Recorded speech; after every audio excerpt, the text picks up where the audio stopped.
Olá, graça e paz, Deus abençoe a todos. Este é mais um Protesto Protestante que vem chegando aí na sua casa, no seu lar. Deus abençoe a sua vida, nos ajude, fique conosco neste programa maravilhoso de toda segunda-feira às 19h30. Eu, pastor Leandro, juntamente com o diácono Rogério, estamos aqui toda segunda-feira às 19h30 com temas bastante pertinentes para a sua vida. E hoje nós vamos falar sobre os limites do Estado. Até onde o Estado pode intervir, até onde o Estado pode ir na vida de um cristão, né? E nós vamos trazer, lógico, uma perspectiva bíblica, né? Talvez você que vai entrar nesta live, você não seja cristão, talvez você vai se encaixar melhor também em algum contexto, porque todos nós, você, eu, temos crenças, um diferente da outra, mas é importante você saber também até onde vai aí o Estado. Eu gostaria que você que nos acompanha no Protesto Protestante tenha nos ajudado. Nós estamos no YouTube também, com esse programa maravilhoso. Sempre a gente retira algumas coisas daqui e posta lá.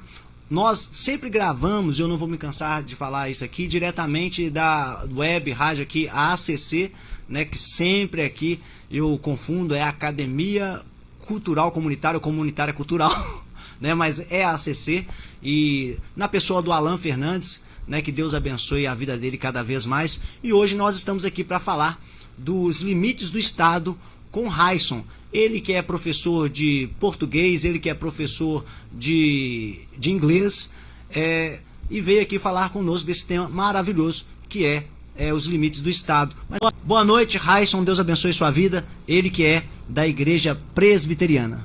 Boa noite. Boa noite a todos, né? Gostaria de agradecer o convite.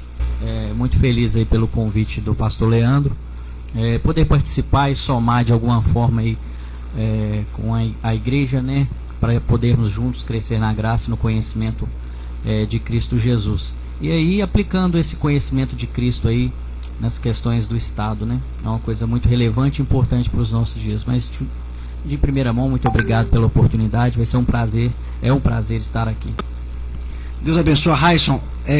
Eu gostaria que o diácono Rogério lesse para nós em Romanos, capítulo de número 13, para nós darmos início aqui ao nosso debate, a nossa entrevista de hoje, que é com Raison, né? Você que está do outro lado, que talvez discorda, que acha que o Estado não tem limite, ele tem que estar em tudo quanto é lugar, é seu direito questionar nós aqui. Então você pode questionar, fazer as suas perguntas. Não concordo com Raison, eu não concordo com o pastor, eu não concordo. A gente precisa respeitar um aos outros, mas respeitar não significa que nós vamos sempre concordar. Mas se você que não concorda, traz aí a sua tese aí, traz aí o seu argumento, e que nós vamos ler aqui. Diácono Rogério. Vamos lá, Romanos capítulo 13, vamos ler apenas 4 versículos, né? Diz assim, ó: toda alma esteja sujeita a autoridades superiores, porque não há autoridade que não venha de Deus, e as autoridades que há foram ordenadas por Deus. Por isso, quem resiste à autoridade, resiste à ordenança de Deus. E os que resistem trarão sobre si mesmo a condenação, porque os magistrados não são terror para as boas obras, mas para as más. Queres tu, pois, não temer a autoridade? Faz o bem e terás louvor dela, porque ela é ministro de Deus para o teu bem. Mas, se fizeres o mal, teme, pois não traz debalde a espada, porque é ministro de Deus o vingador para castigar o que fez e faz o mal. Ok, esse é um texto aí que as igrejas geralmente leem bastante quando nós vamos falar de limite do Estado. O que é esse limite? Onde é que esse limite vai? Então, a gente tem um problema aí hoje em dia, né, que de um modo geral, quando o Estado decreta alguma coisa, o Estado na pessoa dos governantes, né, a gente fala Estado, essa palavra nem aparece de certa forma na Bíblia. O que aparece são autoridades, são pessoas, né. Do ponto de vista reformado, o mais correto seria falar o governo civil. Então, quando as autoridades civis, elas ordenam, decretam, fazem leis, a gente tem aí um problema de entender assim, esse Romanos 13, a gente tem que obedecer à autoridade, devemos obedecer à autoridade, nós devemos nos submeter à autoridade. Então isso daí, digamos assim, se torna quase que uma desculpa para se conformar, né, com tudo aí que é definido pelas autoridades, decidido, né? E eu acho assim, para a gente desmitificar essa coisa aí, seria interessante a gente começar a fazer uma abordagem geral, de um modo geral, do entendimento a respeito das funções do governo civil, dos limites dele, do todo dele a partir da Bíblia, para a gente chegar aí para ver esses limites do Estado. Aí eu queria fazer só um parêntese aqui. Como vocês viram aí, foi falado aqui, eu sou professor de língua portuguesa, de língua inglesa, então não necessariamente essa é minha área, né? Não é minha área, na verdade. Porém, de meados de 2020 para cá, eu tenho feito um estudo. Eu trouxe até aqui alguns livros aqui. Tem o Calvinismo do Abraham Kuyper, que eu indico que leiam. Tem aqui o Calvino e o Lutero, né? Tem a Confissão de Magdeburgo também, que só tem ela em língua inglesa, mas você consegue aí, se tiver o domínio da língua inglesa, fica tranquilo. Você tem aqui o Wayne Grudem, você tem aqui o Rushdoony, o Cristianismo e o Estado. Você tem o Franklin Ferreira aqui, com idolatria, contra a idolatria do Estado, o papel do cristão na política. Você tem o Francis Schaeffer com o Manifesto Cristão. E, por fim, aqui um outro do Wayne Grudem. Além desses aqui, tem alguns outros que eu li no Kindle. Matando o Leviatã, do Glenn Sunshine. Tem a Doutrina do Magistrado Inferior, né, do Trio Heller. Então, isso é fruto de um estudo, né, de 1 ano e meio para cá, que eu tenho feito. Não são palavras minhas, por assim dizer. Então, é um entendimento reformado disso. Um entendimento reformado a respeito do Estado, do papel dele, dos limites dele. Então, o que acontece? A abordagem geral é a seguinte: a gente começa pelo senhorio de Cristo, né? A gente tem esse costume de falar, Jesus Cristo é Senhor, né? É uma confissão cristã. Que nos primeiros séculos, essa confissão, ela foi muito mais entendida em sua plenitude. Hoje a gente fala Jesus Cristo é Senhor, as pessoas entendem de um modo geral que a gente é religioso, né? Que a gente vai à igreja aos domingos, que a gente ora, que a gente... e por aí vai. Mas essa confissão, essa expressão Jesus Cristo é Senhor, ela tem um significado muito mais profundo, né? O que significa ser Senhor? Ser Senhor significa que você tem autoridade, você tem que ser obedecido, você tem que ser submetido a esse Senhor, você tem que se submeter a esse Senhor. Então a gente começa por aí. O Francis Schaeffer, por exemplo, aborda muito bem essa questão aí, quando ele fala o seguinte, que os cristãos lá nos primeiros séculos, eles eram mortos, né? Eles se recusavam a falar César é Senhor, e eles só falavam Jesus é Senhor. Eles eram mortos por quê? Porque eles, ao se recusarem, eles se tornavam inimigos do Estado. Roma, do ponto de vista de Roma, da sociedade romana, do governo romano, eles não perseguiam esses cristãos porque eles eram cristãos. Não falavam, nós vamos matar vocês porque vocês são cristãos. Mas sim porque eles entendiam que eles eram rebeldes, insurgentes, subversivos, né? Isso, o Francis Schaeffer trabalha isso muito bem. Então, nesses 3 primeiros séculos aí, a igreja teve um embate, né? Por quê? Porque ela não reconhecia o César como Senhor. E hoje a gente perdeu isso. Então, quando a gente fala Jesus Cristo é Senhor, um político, um governador da nossa nação, eles não se sentem ameaçados por essa afirmação. Deveriam sentir, porque se Jesus é Senhor, eles não, né? Houve assim, uma banalização da palavra Senhor? Acaba se tornando, perde a força pelo hábito, né? Você fala tanto que aquilo ali perde a força. E ainda mais quando a igreja ela não vive como se, a igreja que eu falo, a igreja visível, né? Não vive como se Jesus fosse Senhor. Então, dentro da igreja mesmo se entende assim, eu dizer que Jesus é Senhor, para o povo de fora não significa nada, significa que eu sou religioso. Para dentro da igreja significa, minha casa é do Senhor, os meus bens é do Senhor, mas não há uma obediência ativa, não há uma submissão completa no seu trabalho. Como que eu vou pensar trabalho a respeito, pensar trabalho à luz de que Jesus é Senhor? Como eu vou pensar política à luz de que Jesus é Senhor? Como eu vou pensar casamento, ser pai, mãe ou filho? O que eu vou pensar? Então não tem esse costume, né? Então a gente tem que retomar isso, que Jesus Cristo ele é Senhor, E ele é, a Bíblia diz que ele é, né? Vários textos na Bíblia, você tem Efésios 1, você tem Filipenses. Então, claramente, o próprio Jesus disse: toda autoridade me foi dada no céu e na terra, lá na grande comissão. Então, a primeira coisa que a gente tem que reaver é isso, é que Jesus é Senhor. E o que significa isso? Significa que todos, então, têm que se submeter a Ele. Todos têm que obedecê-lo em suas funções, que eu acho que é o mais relevante aí. Por exemplo, eu como marido tenho que me submeter a Cristo como marido, como eu administro a minha casa, como eu me relaciono com a minha esposa, à luz de que Jesus é meu Senhor. Então eu vou para a Bíblia, vou entender o que Jesus quer que eu faça como esposo à luz da Bíblia, e aí eu vou agir sob esse senhorio de Cristo. O Leandro aqui é pastor. Como que Jesus quer que uma pessoa haja como pastor lá na igreja? Quais são as atribuições, as responsabilidades, os limites dele? E aí ele, não só pessoalmente, no seu interior, no seu coração, mas na sua função. Então, cada um na sua função. Por conseguinte, o governo civil, as pessoas que estão no governo civil. Então, a gente tem que relembrar isso aí. O governo civil, ele é subserviente, ele é servo de Deus, ele é servo de Cristo. Ele não está acima de Cristo, nem ao lado, né? Então, o primeiro ponto é esse. A gente prossegue? Deixa eu só te fazer uma pergunta. Dentro disso que você está falando aí, você prossegue. Certo. Só para mim também entender algumas coisas Certo. aqui.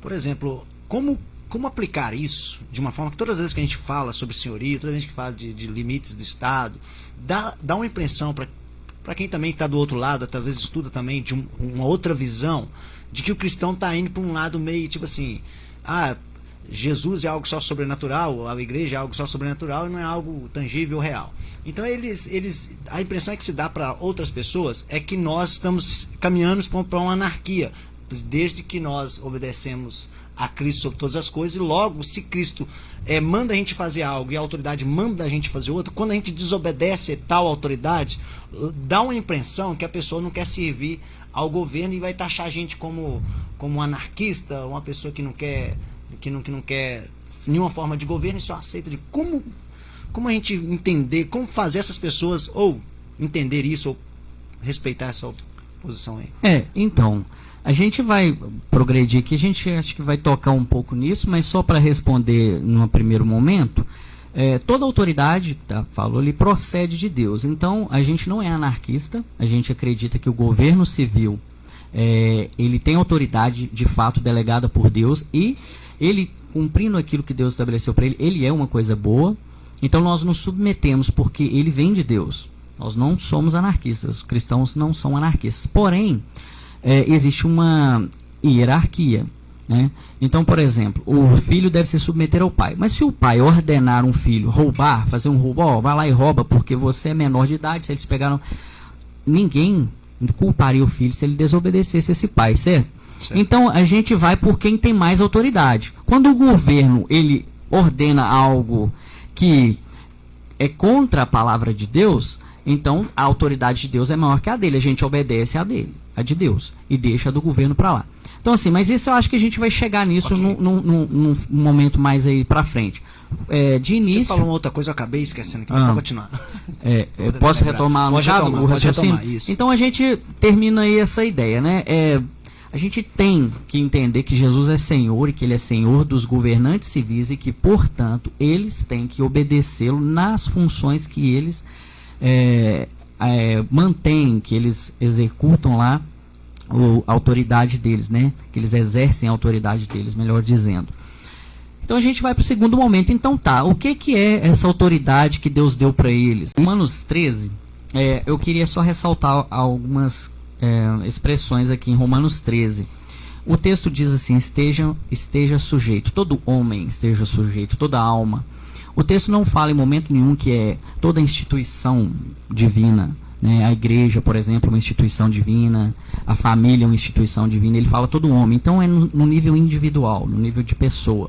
Outra coisa é sujeito, esteja um sujeito. O que é sujeito? Sujeito é fazer toda a vontade do governante. Sujeito é fazer isso, é obedecer ele em tudo, porque se for no caso, né, a gente tem um problema aí com Paulo, por exemplo. Paulo foi o que escreveu esse texto, e ele num dado momento estava numa cidade, o rei daquela cidade, o rei Aretas, montou uma guarda para prender ele, e ele, sabendo disso, fugiu.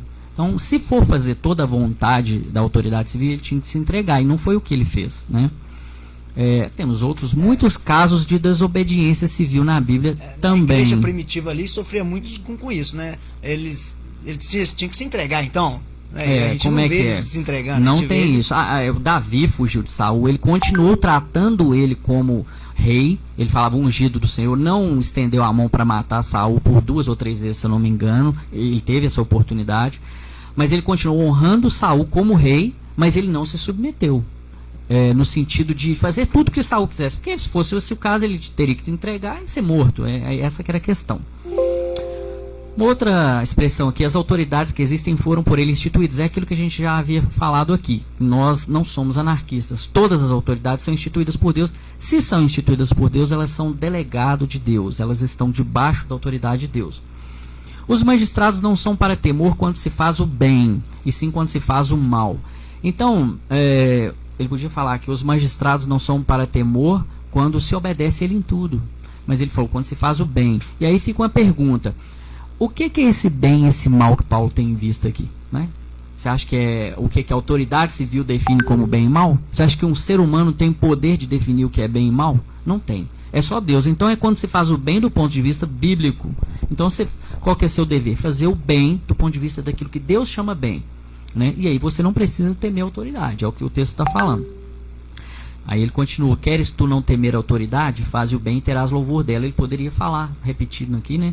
Ele poderia falar: faz tudo que ela manda, que você não vai ter que temer ela. Você não precisa temer ela. Mas ele fala: faze o bem, né? Novamente aqui. A autoridade é ministro de Deus, quer dizer, ele é diácono, ela é servo de Deus, né? Ela não é autônoma, ela não faz o que ela quer, do jeito que ela quer, no momento que ela quer. Mas ela é ministro de Deus. Ela é ministro de Deus para quê? Ela é ministro de Deus, vingador, para castigar o que pratica o mal, louvar, proteger o benfeitor, né? Então esse é o papel da autoridade, como diz o Franklin Ferreira, prima facie, né? O papel prima facie da autoridade do ponto de vista bíblico é esse, louvar e proteger o benfeitor e punir o malfeitor do ponto de vista que a Bíblia chama de malfeitor e benfeitor, né? Então no momento que a autoridade ela perverte aí o que é bem, troca, né? Faz essa troca de valores aí, ela está fugindo do papel dela, porque ela tem que ratificar aquilo que a Bíblia chama de bem. Deixa eu só te fazer uma pergunta dentro do que algo que nós estamos vivendo. Recentemente foram presos 2 pessoas na Tailândia por tráfico de drogas, essas questões todas aí, e lá parece que a lei é mais severa, mais rígida, não é isso? E lá parece que vai pena de morte, né? Como cristão, por exemplo, nós aqui observamos qual que é o papel do cristão, vamos supor, nós aqui no Brasil, olhando para eles lá, embora eles são são brasileiros que estão lá. Como que nós nos portamos numa situação como essa? A Bíblia traz um princípio que é assim, lá no Velho Testamento, que se alguém fosse andar lá por Israel, peregrinar lá, né, eles deviam ser tratados segundo a lei do país de Israel. Então, o imigrante lá, a pessoa que estivesse lá, ela tinha o mesmo tratamento debaixo da mesma lei que o cidadão israelita. Era a mesma lei que se aplicava ao israelita, se aplicava a ele. Em primeiro lugar, eu acho que isso. Eu acho que se você está num território, aquela lei é ali. Porém, eu faço a ressalva seguinte: a pena de morte, o cristão ele é a favor da pena de morte, porque ela é bíblica, né? Aqui, o Estado porta espada. Espada não é para cortar manteiga, né? Já não, Eugênio, deixa eu só fazer deixa eu só continuar dentro desse raciocínio. Mas eu queria só fechar o raciocínio. Você vai fechar, tá. Não perde não. É porque o que você falou que é muito importante. Você falou algo que a maioria dos cristãos não falam. O cristão, ele é a favor da pena de morte. Existe pena de morte.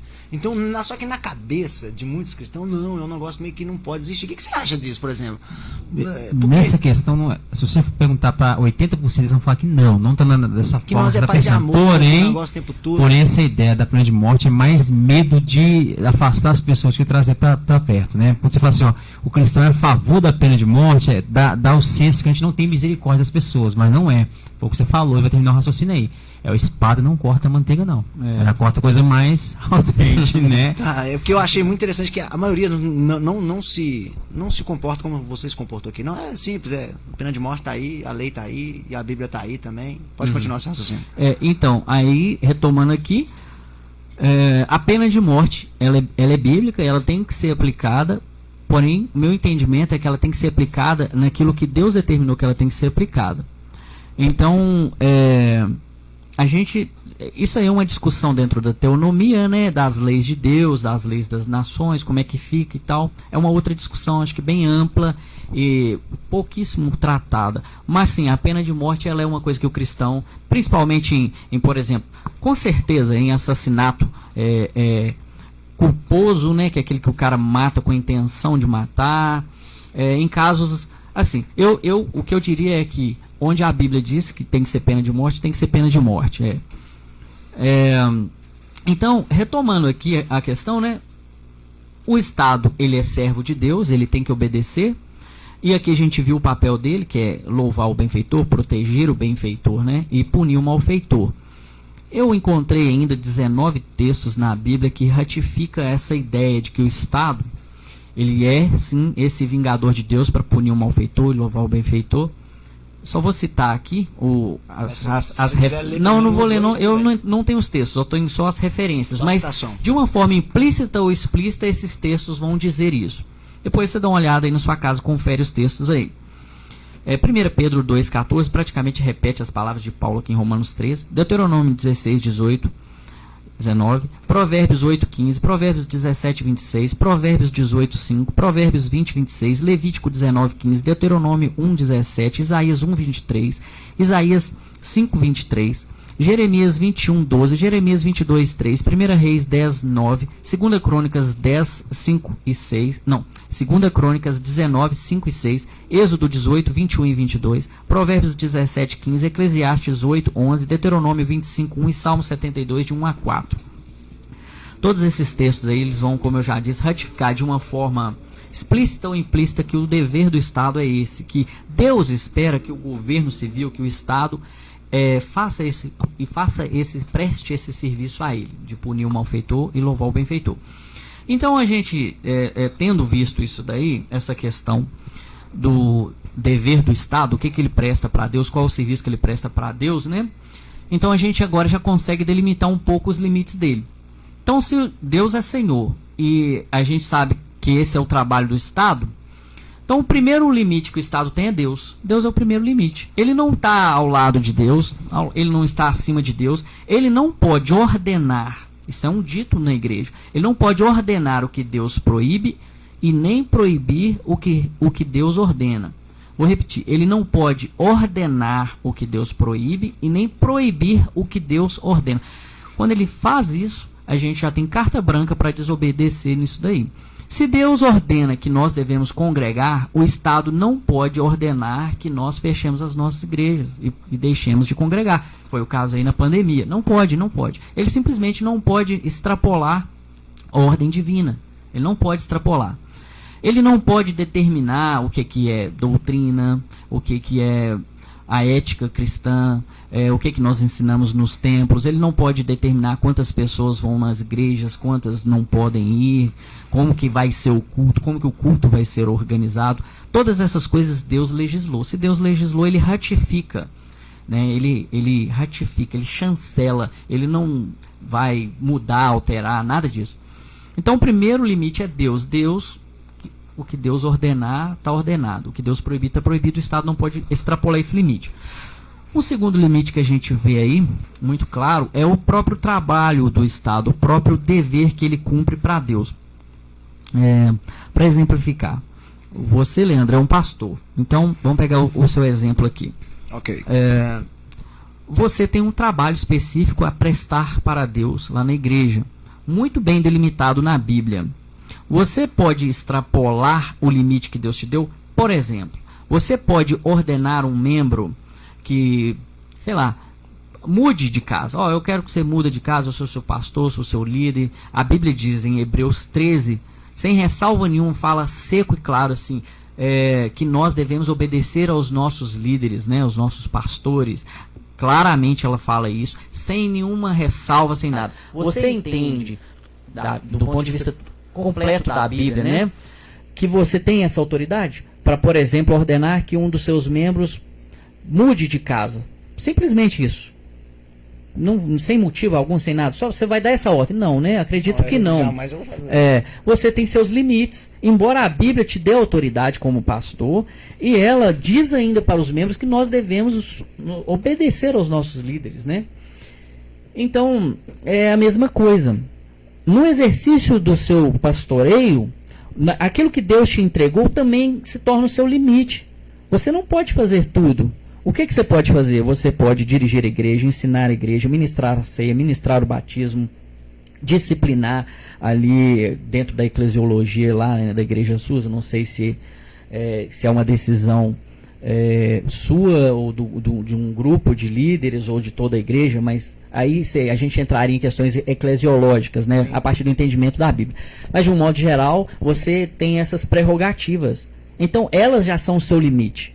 Você já não pode extrapolar. Você poderia aconselhar. Ô fulano, eu acho melhor você mudar daqui, isso está te deixando uma situação assim, assado, e tal e tudo. Mas é só um conselho, o cara não precisa obedecer em nada. O Estado poderia muito bem aconselhar-nos a fazer algumas coisas, mas não ordenar, se não tiver debaixo daquilo que Deus deu para ele. Então, esse dever do Estado de punir o malfeitor já é um limite. Por exemplo, o Estado não pode gerir saúde pública. Isso não é dado por Deus na Bíblia, para o Estado. O Estado não pode gerir escola pública. Isso não é coisa dele. A educação de filhos é coisa do crente, da pessoa, do indivíduo, dos pais. Não é coisa de um governo, não é. Simplesmente não é. Não é coisa nesse sentido.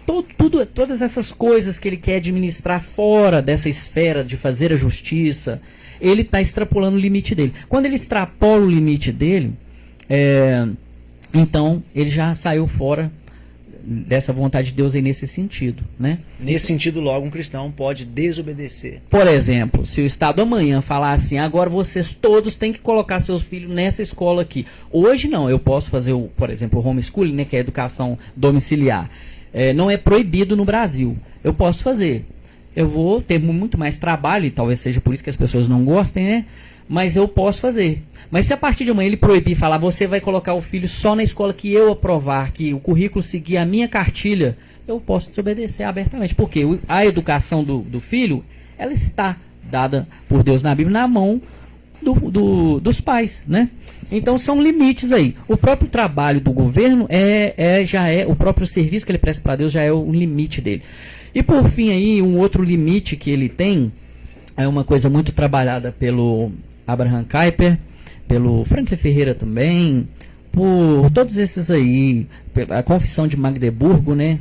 Eu convido você que tem um domínio da língua inglesa a comprar, ler. Essa confissão, não tem nem 2 anos que ela foi publicada. A primeira tradução dela para a língua inglesa. O que é isso daí? É porque a Alemanha, 2 anos depois de Lutero ter morrido, né? O rei lá, ele decretou um interim, né? Um interim de Augsburgo. E aí ele fez várias petições lá, ordenanças, né?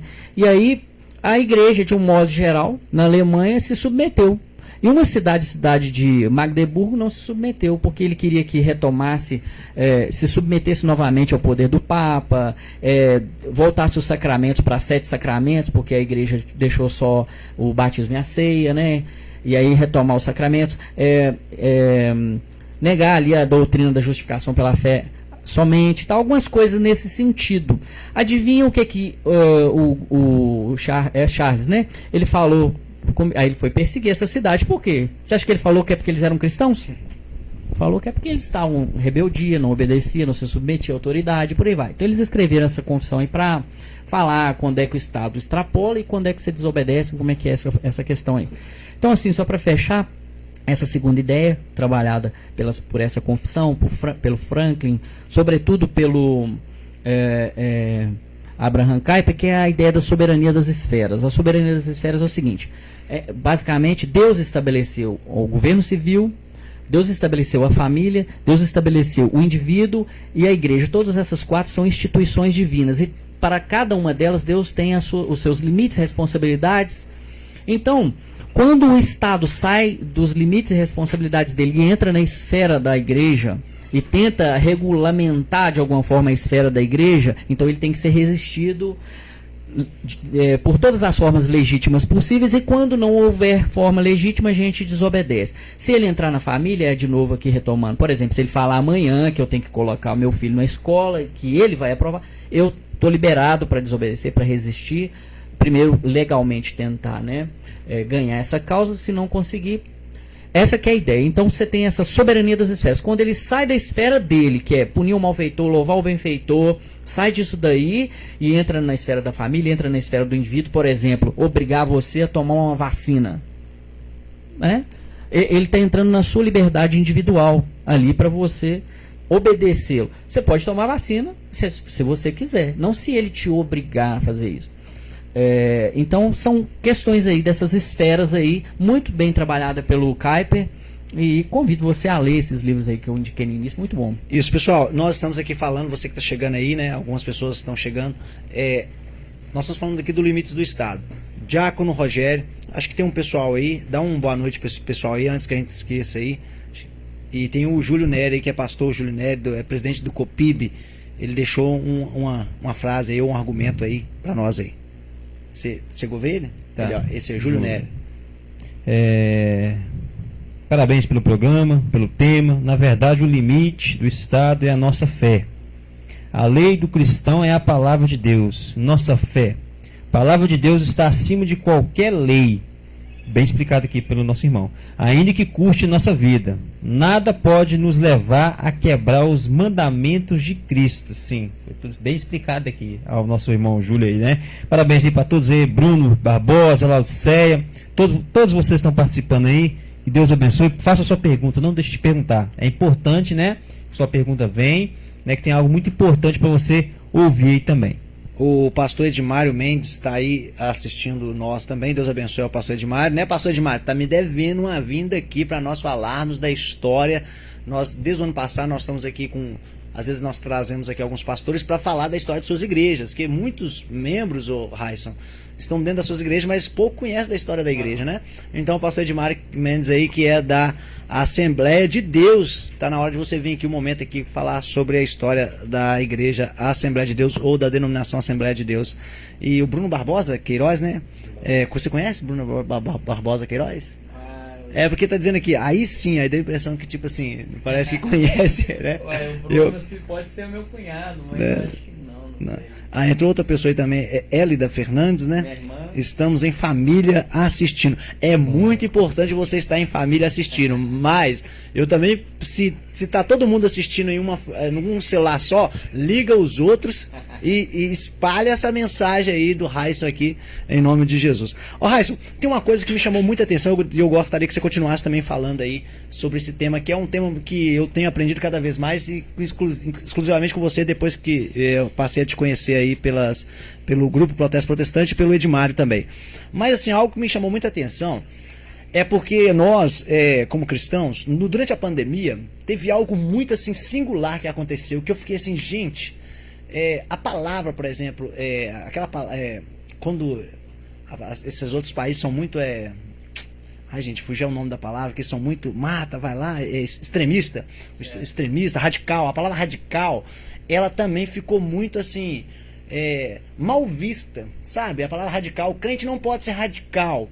E eu tenho um problema com isso desde quando eu aceitei Jesus, que eu falei assim, mas quando a gente aceita Jesus, a gente tem uma mudança de vida brusca, a gente não tem uma mudança qualquer, metade da mudança, a gente tem uma mudança de vida radical.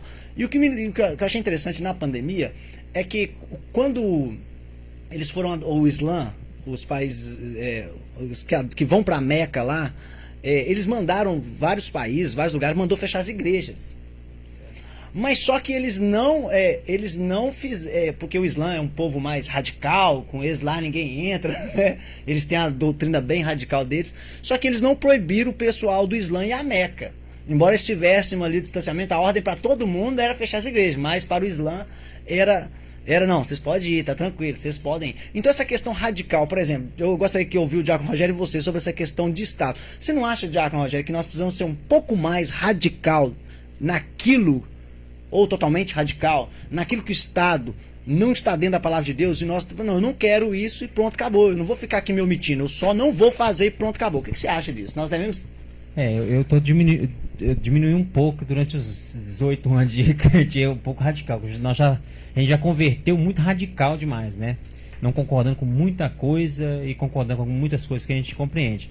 Nós temos que comentar assim, questão de ser radical, mas radical no bom sentido da palavra. Ser um pouco mais, desse tema aqui, um pouco mais bíblico, um pouco mais verdadeiro, um pouco mais corajoso, igual você falou aí.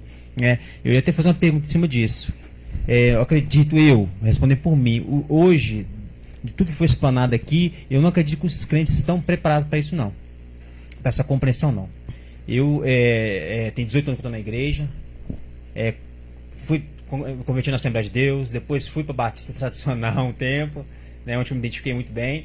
Hoje depois fui para Metodista Wesleyana e hoje eu estou na Batista aqui, em Birité. Né? Você é reformado? Reformado? A nossa igreja tem um viés reformado. A confissão lá é a de 1689? O que a gente...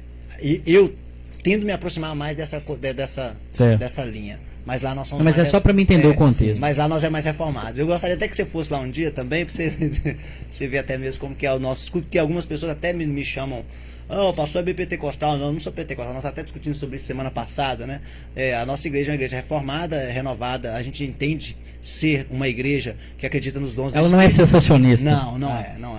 Então, assim, eu tive muita dificuldade com isso, a gente depois vai criando casca, não vai ter muito problema com isso. Eu acredito baseado nisso. A gente tem que ser um pouco radical bíblico. Não é ser radical sem sentido ou sem coerência, sem noção do que está falando. Você tem que ser radical bíblico, né? Acreditando naquilo que a Bíblia fala e tendo coragem de poder falar, igual nós estamos falando aqui agora. Tudo que foi explicado e falado. Eu sei que tem pessoas que não concordam. Né? Eu acredito que tem cristão, a maioria do cristão brasileiro não estão preparados para isso. Dessa obediência e desobediência que você falou. Desobedecer, mas de que forma desobedecer? Eu vou desobedecer a lei, igual a questão da vacina, foi uma coisa muito polêmica no meio do cristianismo. A maioria não concordou. Acho que o tema que foi dito aqui, a maioria das pessoas não concordaram, a questão da vacina ou de muitas outras coisas. Então eu acredito muito que os cristãos hoje não estão preparados para isso não. Dessa compreensão não. Raison, e você? Porque assim que você falar, entrou um pessoal aqui, o Jorginho aqui, tá falando algumas coisas aqui, eu gostaria de fazer algumas perguntas sobre alguns argumentos que eles estão lançando aqui, eu gostaria que você respondesse para nós. Mas você acha que o cristão, nós precisamos ter essa noção mais radical? Porque eu penso o seguinte, Raison, o anticristo, a Bíblia diz que vai vir um anticristo e ele vai vir para resolver o problema da humanidade. Se ele viesse aqui hoje, por exemplo, ele ia resolver o problema da Covid, ia resolver... E aí, nós ia aceitar? Como é que nós íamos nos posicionar a respeito disso? Porque é um governo. Ele vai vir e vai resolver o problema ali do mundo. E aí, nós vamos ter que ser radical ao ponto de falar assim, ele vai vir com a cura, ele vai vir vai resolver os problemas políticos, e nós vamos ir contra essa pessoa que vai resolver o problema do mundo. Isso não é ser radical? O radical, né, igual eu estava comentando aí, primeiro a gente tem que entender, quando o cara fala assim que o cristão não pode ser radical, o que ele quer dizer com isso, né? Eu acho que eu perguntaria isso pro cara, o que você está querendo dizer com isso aí? Né? Mas assim, pelo que eu entendi do que vocês dois estão falando, é tipo assim, honrar aquilo que Deus falou a ferro e fogo, não é isso? Pelo que eu estou entendendo é isso.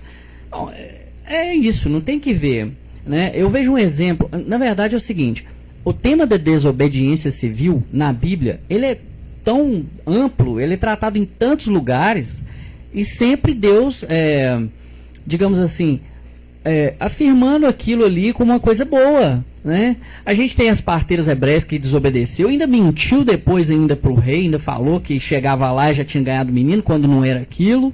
Né? A gente tem ali aquele pessoal do Acabe lá que matava os profetas, aí um rapaz trabalhava dentro do palácio, escondeu, quer dizer, um cara dentro do sistema contra o sistema, né? A gente tem Daniel, a gente tem no primeiro capítulo ali, com os manjares, né? Com certeza os manjares ali eram aqueles que eram proibidos na lei. Sim. Por isso que Daniel não quis. E ele ainda foi lá e trocou uma ideiazinha com o submisso lá, o rei que estava diretamente, né, sobre eles ali. Aí ele falou, não posso fazer isso, vocês colocam minha cabeça a risco. Ele foi conversar com o outro que é abaixo daquele, dobrou ele, falou, fez um teste, deu certo, desobedeceu e deu tudo certo. A gente tem Daniel 3 com a estátua de ouro. A gente tem Daniel 6, para mim é o melhor texto. Daniel, o rei proibiu, né, a oração a qualquer um, né? influenciado, né? Politicamente influenciado ali, porque eles queriam, a gente sabe que aquilo tudo é política, ele queria derrubar Daniel porque ele estava atrapalhando eles a fazer alguma coisa, né? Com certeza. Então, mas aí Daniel faz o quê? Daniel faz assim, vamos fazer o seguinte, o rei me proibiu, eu vou esconder no meu quarto e vou fechar as janelas, porque na Bíblia não está falando que eu tenho que orar em público. Eu faço isso porque é o meu costume e tal, mas a Bíblia não fala. Ele fez isso? O que ele fez? Fez a mesma coisa que ele continuou fazendo. Ele, lá fala o texto, fala, Daniel, sabendo que o rei tinha feito o decreto, foi lá e fez a mesma coisa. Simplesmente entra no quarto, vida que segue. Problema. Vida que segue, moral, meu Deus. Eu abri aqui do mesmo jeito, vou abrir e todo mundo tá vendo o que eu tô fazendo. E problemas. Então, assim, mas se fosse hoje, fecha a igreja porque a pandemia tá matando. Deixa eu perguntar, o governo, ele não pode desobedecer a Deus para tentar resolver um outro problema. Esse que eu acho que vai ser o problema do anticristo. Ele vai resolver entre aspas, o problema, entre aspas, mas desobedecendo a Deus, tomando o lugar de Deus, querendo ele ser Deus, querendo... O que é isso aí? Só Deus tem poder para ordenar o que você faz como esposo, como marido, como empregado, como crente de igreja, como pastor, como tudo.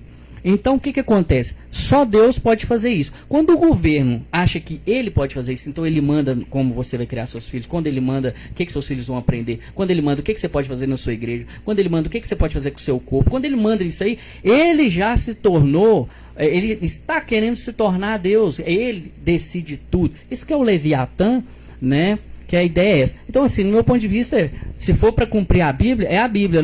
Vai ser preso, mas essa que é a nossa história. O governo sempre vai ter, entre aspas, a boa desculpa dele pra gente seguir ele. A gente nunca vai ser perseguido porque, gente, vocês são filho de Deus, eu sou filho do capeta, eu quero matar vocês. Não, é porque vocês estão contra o bem comum, contra a sociedade, contra a ciência, contra isso, contra aquilo.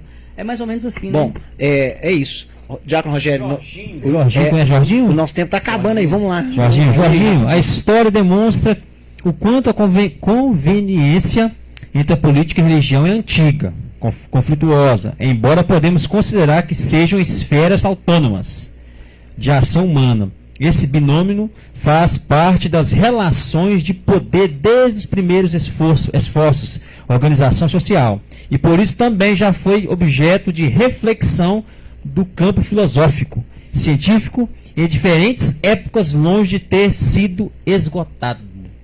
E tem um... Pula lá, porque... vou só ler um Bruno Barbosa, não vai dar tempo de ler tudo, mas nós vamos ler o último rapidinho. dele aí, ó. Bruno Mas Barbosa, a Bíblia não tem uma... Mas a Bíblia fala que temos que sermos obedientes à lei de Terá, né?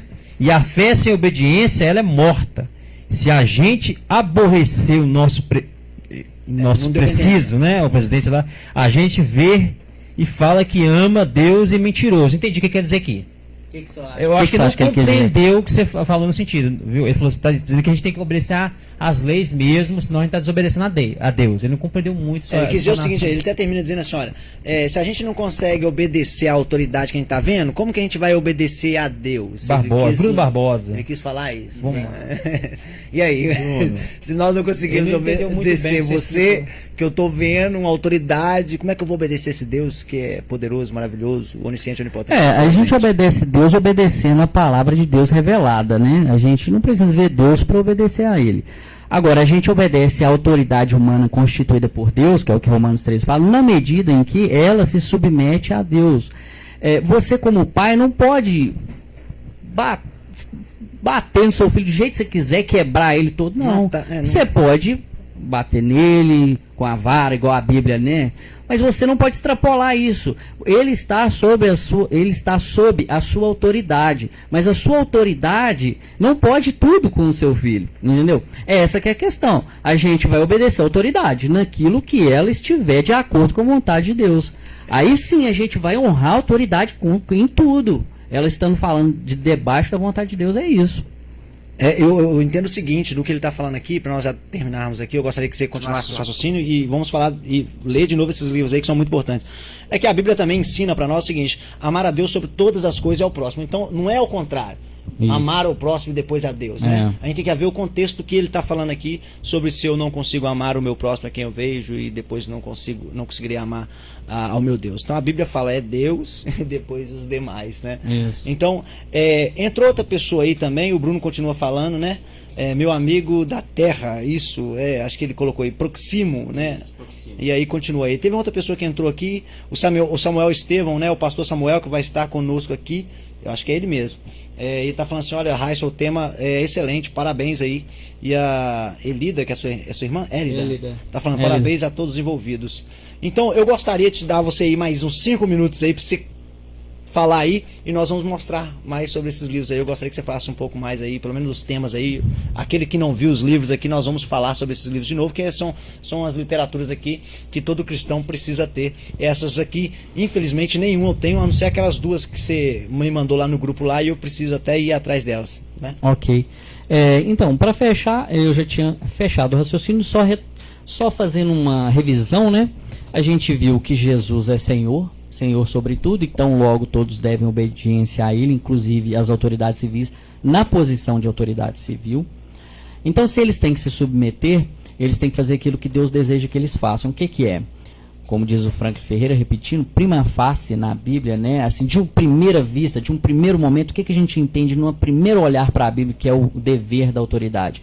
É louvar e proteger o benfeitor e punir o malfeitor. Esse é o papel dele. E aí eu dei até outros textos para a gente poder ratificar isso daí, de forma implícita ou explícita, os textos ratificam, né? E então a gente segue para os limites do Estado, que em primeiro lugar é Deus. Ele não pode ordenar o que Deus proíbe, nem proibir o que Deus ordena. O outro limite seria o próprio papel que Deus já estabeleceu para ele. Ele não pode sair daquele papel que ele deve cumprir para Deus, né?